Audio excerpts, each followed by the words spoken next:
Alzheimer's Awareness Month, as has been proposed by the World Alzheimer's Association globally.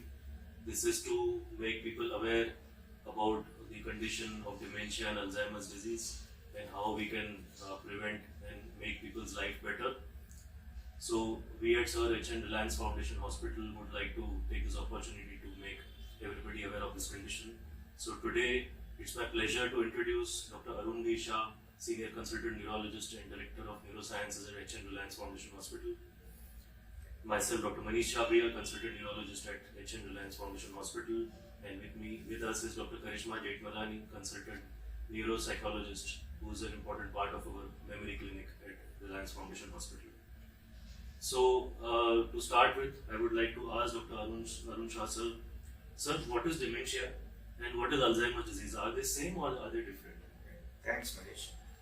There is always a confusion between dementia and Alzheimer's disease. So, I would like to clarify that. Dementia per se is a symptom complex which is characterized by progressive loss of acquired brain functions. The brain functions consisting of memory impairment, language dysfunction, cognitive impairment, difficulty in thinking, becoming slow, difficulty in articulating ourselves properly. So all those acquired functions go away slowly over a period of time when the neurons do not communicate with each other, being the underlying pathology. The commonest cause of this dementia is Alzheimer's disease. So dementia is a symptom complex, while Alzheimer's is a disease per se, which accounts for almost 65% of cases of dementia. Right. So is dementia of various other types, or Alzheimer's is the only dementia that we know? Right, Alzheimer's accounts for almost 65% of cases, but when we see patients with Alzheimer's disease, we always try to see whether other treatable conditions are ruled out or not. The commonest treatable conditions we look for is B12 deficiency or vitamin deficiency and thyroid disorder, which can also cause similar disorder, and sometimes rare diseases like autoimmune diseases can present in dementia. Then there are other causes such as frontotemporal dementia, vascular dementia, mixed dementia, and Lewy body dementia, other causes of dementia, which account for about 20 to 30% of patients of dementia. Manish, can you just validate on the symptom complex? Yes. So dementia, we need to pick up the early signs, like whether the patient is forgetting names, is he forgetting events, is that affecting his daily routine life, or is it just an occasional thing? Kabhi-kabhi bhulte hain. So if it's affecting the daily life, it's forgetting his routine, names, telephone numbers, forgetting his way back home, forgetting keys, difficulty in when forgetting to switch off the gas at home. These are like common examples with which the patient comes to the hospital. As the disease advances, as sir rightly said, the behavior starts getting affected, the language gets affected, they can't look after themselves. But important is to pick up the early signs.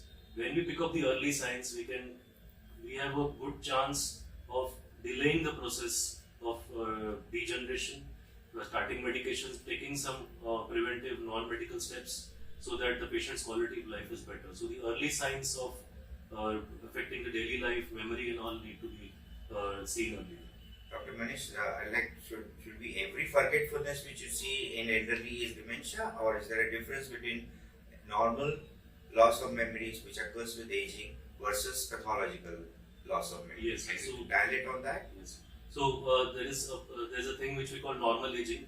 जैसे हम कहते हैं कि as की वजह से लोग भूलते हैं, and there's a lot of difference between that and when we label या हम जिस patient को कहते हैं dementia. So when if the patient or the person forgets occasionally some things, or it doesn't affect his routine life, like if he's doing too many things at a time, which he has been used to doing it for all his life, and he forgets one or two things, that will not be called dementia. But if it's significantly affecting his functioning, like as I mentioned, forgetting his finances, if he has forgotten whom he had given his money, or he has to take money from somebody, he has forgotten his way back home, or he forgets the name of the relatives, or he forgets a very important routine things which he used to do till the past, then we need to check for all the reason for that, and we need to investigate for dementia. But normal aging, definitely after 65, 70, many people forget, but we have seen patients till 80, 90 functioning normally and forgetting occasionally things, but are very independent and doing all their activities. So every forgetfulness which comes after 65, 70 is not dementia. So that assessment has to be very clearly done.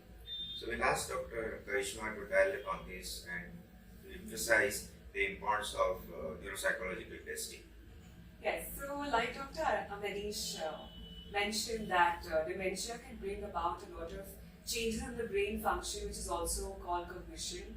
It can bring about changes in your mood and behavior and personality, and can also cause a lot of changes in your functional tasks like managing finances and transportation, etc. So we have a neuropsychological battery which assesses these cognitive changes. We can assess a person's mood profile as well as their functional capabilities. And generally these tests have a sort of like a passing mark or a cutoff score. So based on that, we can then diagnose a person and see if a person has mild cognitive impairment or can differentiate between different kinds of dementias. And as well as assessing the patient, we also take into account the caregiver's observations as well. So we have several tests to mention to sort of assess the caregiver's distress, their view of things, and then based on the data we have collected, we generate an entire profile for the patient and devise a tailored program based on the patient and the caregiver's specific needs. Sir, I would like to ask you, how does one diagnose dementia in the clinic?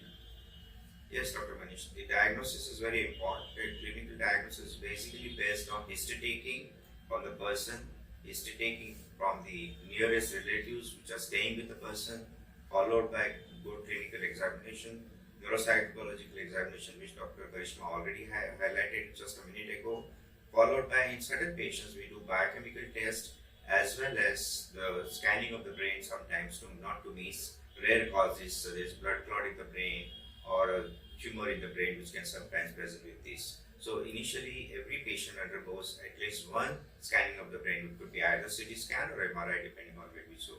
Then we have sophisticated tests also available such as FDG PET scan which measures the glucose consumption in various areas of the brain.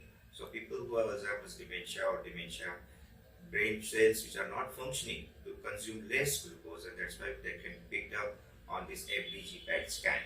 And then we have newer technologies now. The newer technologies have been developed basically to diagnose preclinical Alzheimer's or very early Alzheimer's, as we call it, mild cognitive impairment.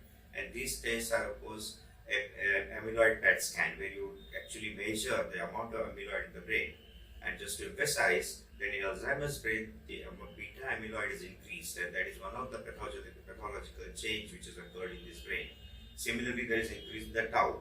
So both these beta amyloid and tau can be measured in the brain by a PET scan, and you can diagnose Alzheimer's even before the clinical symptoms appear. Similarly, there are certain blood tests are being developed, which is known as biomarkers, which can be detected in blood or in the cerebrospinal fluid. And we can, after measuring these, we can diagnose Alzheimer's. So why the preclinical diagnosis is important will be further elaborated by Dr. Manish. Right. So, sir, if the patient has dementia, then is it curable? Can we treat it? Yeah, that's the problem. At the moment, our efforts to treat established Alzheimer's have been only limited to symptomatic treatment. That means we give drugs such as cholinesterase inhibitor, which will increase the acetylcholine in the brain, so that temporarily the brain persons will function better. About 50% of patients treated with such drugs will benefit for first 6 months to a year or so. And there is another group of drugs which is NMDA receptor antagonist. And so that is usually given in people who have mild to moderate disease, that is more severe disease, and they benefit to an extent.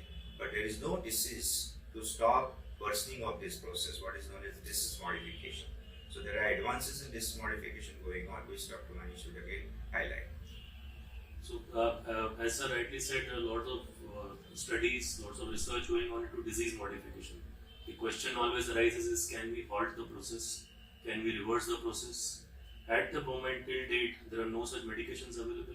But yes, there are lots of medications or medicines on the horizon. There are lots of medicines which may come up in the future. But the important treatment for all these medications to detect the disease early. Because once the disease becomes advanced, once there is a lot of degenerative process happening in the brain, then it's very less likely that these medications also may help in the future. Besides that, lots of other things in the lifestyle of the patient needs to be addressed when the patient comes, like controlling the blood sugars, controlling the hypertension, other vascular risk factors, like if the patient has cardiac issues, is on multiple other medications which can also affect the brain function, all that need to be addressed because all those will add up into the reserve power of the brain and the recovery of the brain or any whatever intervention we may do for dementia, all these other risk factors also does matter. So, as sir rightly said, medications to delay the process, like cholinesterase inhibitors and these medications, newer medicines on the horizon, and the controlling the other vascular risk factors are very, very important. Dr. Kاريشما, can you highlight on the behavioral therapy, cognitive behavioral therapy, which is required in management patients of established Alzheimer's disease? Alright.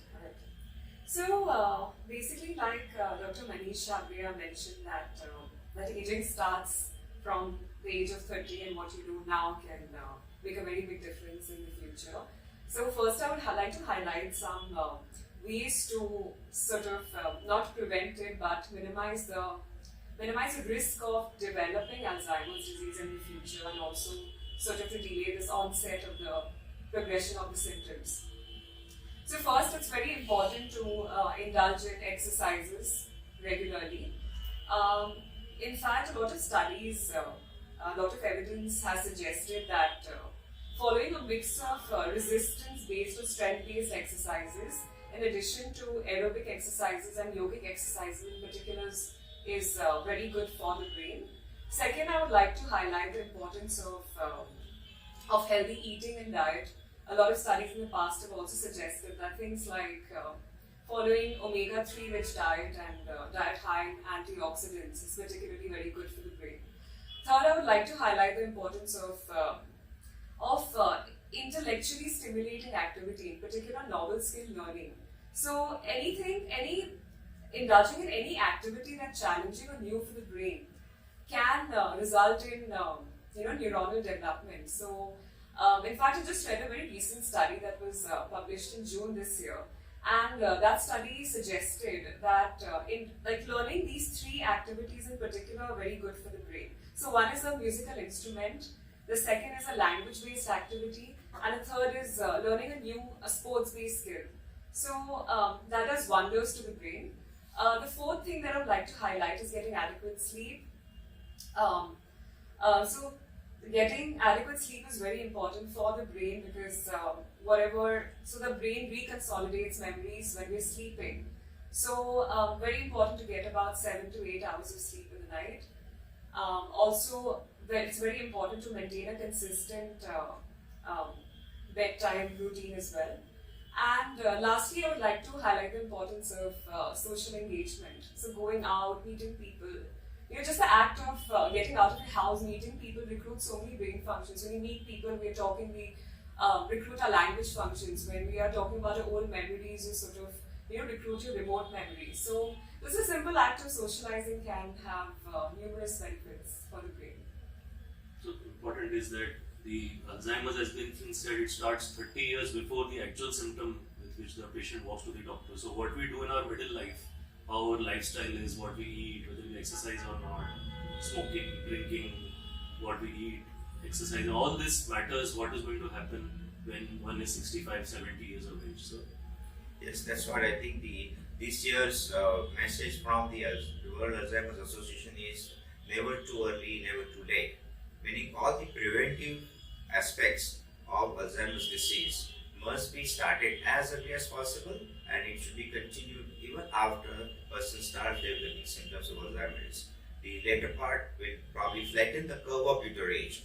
So if the person continues to be intellectually challenged, continues to improve his lifestyle, continues to improve his diet, the progression of Alzheimer's disease can definitely be slowed. And not only that, one can prevent the development of Alzheimer's if you start these particular measures early in life. So never too early, never too late is the message which we want to give on this day of World Alzheimer's Day month.